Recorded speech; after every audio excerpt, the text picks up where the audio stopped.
গতকালকে একটা ঘটনা ঘটেছে যে আমরা সবসময় ক্রিকেট বোর্ড আমাদের অভিভাবক, এবং তারা যদি এরকম মন্তব্য করে থাকে দুঃখজনক। আর একটা জিনিস ক্লিয়ার করা উচিত যে প্রত্যেকটা মানুষই জানে, যেটা মিথুন ভাই বলল, এটা আমি অনেক সময় অনেক জায়গায় ফেস করেছি, আমি দেখেছি, অনেক দর্শকের সাথে কথা হয়েছে। অনেক খেললে বলে যে ভাই আপনারা ভালো খেলছেন না, আমরা আমাদের টাকাই তো আপনারা জিনিসটা আসলে এরকম না।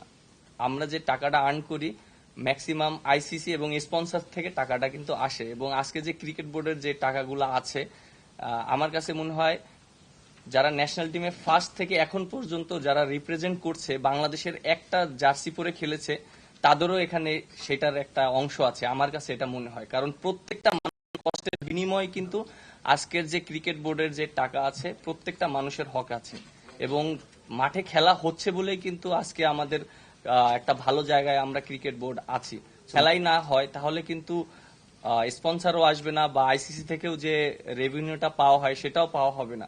বাট আমার কাছে মনে হয় যে আমাদের এটা শুধু ব্যক্তিগত না, এটা প্রত্যেকটা ক্রিকেট ক্রীড়াঙ্গনের জন্য এটা একটা লজ্জাজনক। আর আমার কাছে মনে হয় যে যে উনি যে মন্তব্যটা করেছেন, আমি জানি না উনি কিভাবে করেছেন, বুঝে করেছেন না না বুঝে করেছেন।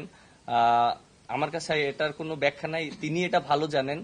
আর আমার কাছে মনে হয় যে তার যে পজিশনের থেকে এরকম মন্তব্য করা ক্রিকেট অঙ্গন না, যে কোনো জায়গায় কিন্তু একটা দায়িত্ব অবস্থায় থাকে, এরকম মন্তব্য করা উচিত না।